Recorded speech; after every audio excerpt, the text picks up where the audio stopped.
As Gene Hackman once put it, some actors don't have a great eye for material. And this was actually a comment that came after the Hollywood legend reflected on his lengthy career and found that for every French connection that he'd made, there was a Moose Ports, a film that actually drove him to retirement. And it's true, when you're an actor with over 100 credited appearances, of course there are going to be a few stinkers in the bunch. And when the slump period hits, it's not uncommon for talent to take an easy or schlocky role just for a paycheck. I mean, hey, on a much smaller scale, we all know that feeling. I mean, Raid Shadow Legends, anyone? However, there's a separate case to know when to call it a day as a thespian, and while the actors on this list still have plenty of juice left in the tank, they've been squirting out some absolute rotters recently. With this in mind, I'm Jules, this is WhatCulture.com, and these are 8 major actors who just made 5 bad films in a row. Number 8, Nicolas Cage. It's almost too easy to take quick shots at Cage's eccentric, extreme style of acting, and to be honest, I actually love him because of his over-the-top brand of scenery chewing, but his habit of letting that larger-than-life persona bleed into his real everyday life has meant that he's often been in debt.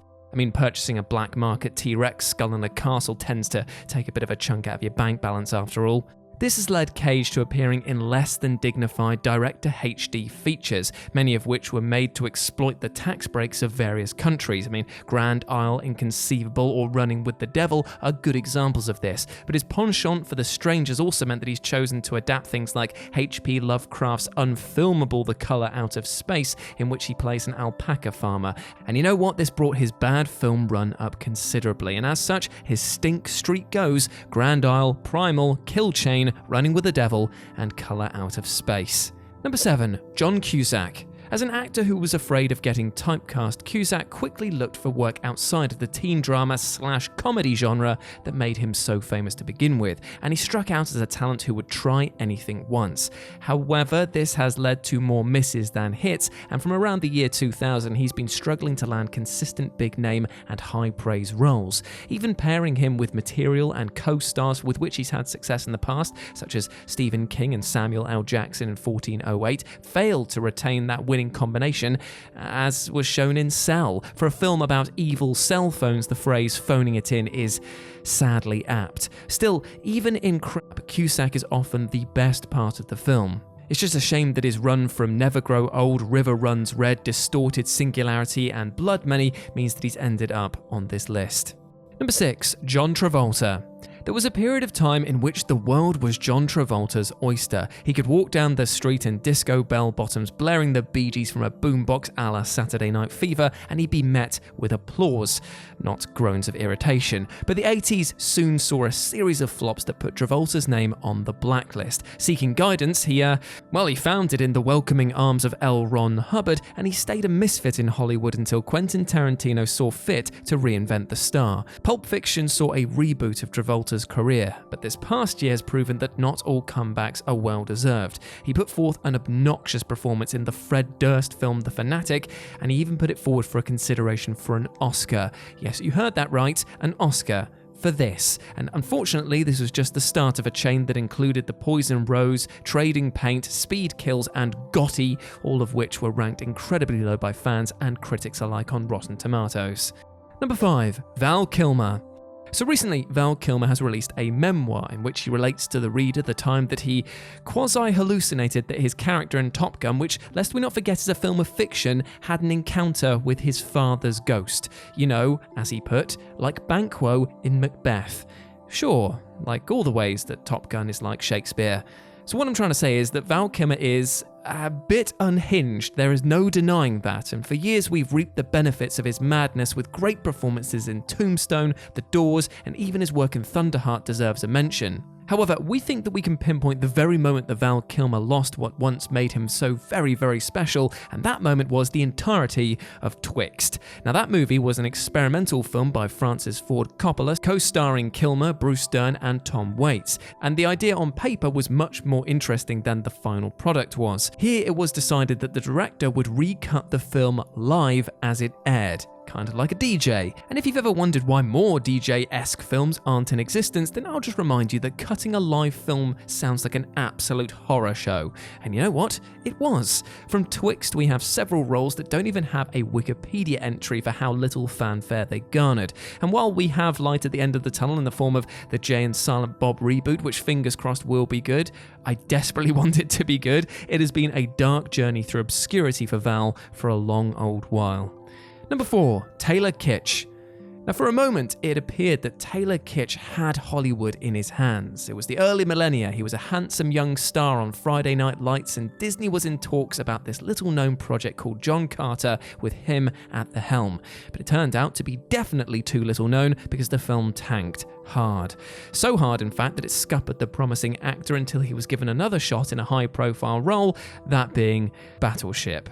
Oh dear, you sunk my battleship indeed. Now, we all enjoyed him as the best part of the X-Men Origins Wolverine film, aka the Gambit scenes, but since then he's released stock performances in less than stellar outings such as 21 Bridges, Only the Brave, American Assassin, Bling, and Lone Survivor. It's a shame as well because there's some decent moments from Kitsch, but unfortunately, they're buried by garbage scripts.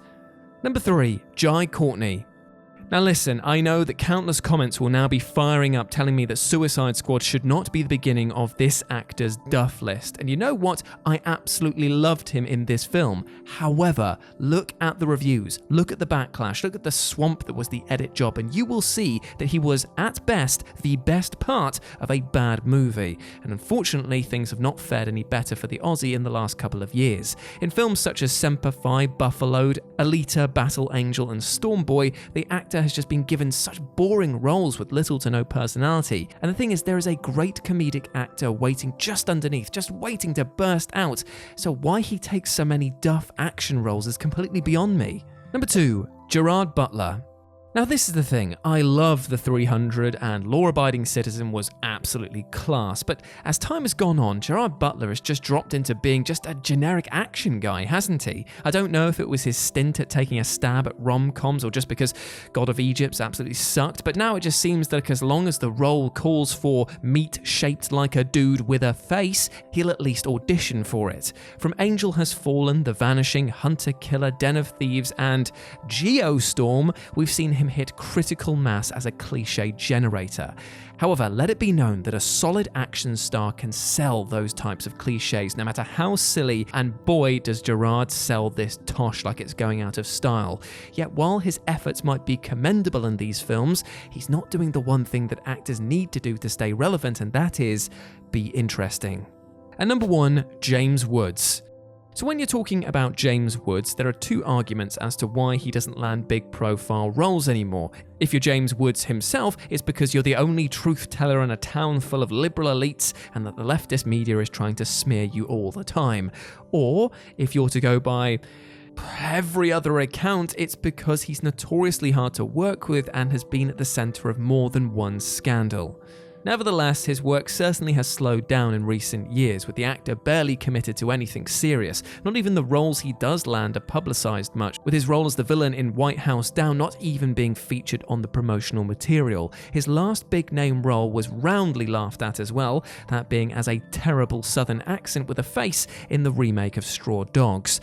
Outside of some video game voice work that fans of the medium will appreciate, his film credits are nothing to write home about, and it's a shame that an actor once known for his spontaneity and interest is now barely making a splash with audiences, and his stink line goes from Bling, Jamesy Boy, White House Down, Jobs, to Officer Down. And there we go, those were 8 major actors who just made 5 bad films in a row. I hope that you enjoyed that, my friends, and please let me know what you thought about it down in the comments section below. Before I go any further, if you liked any of these films on here, it is not a personal attack against you. I'm not coming into your house and beating up your dog or anything like that. It's just an opinion, and you're as entitled to yours as I am to mine.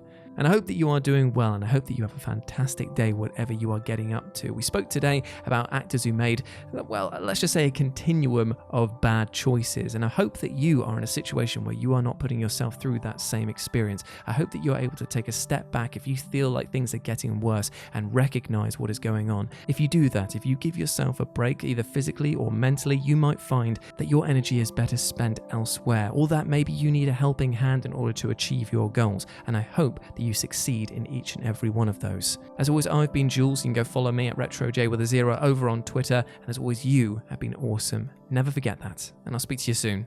Bye.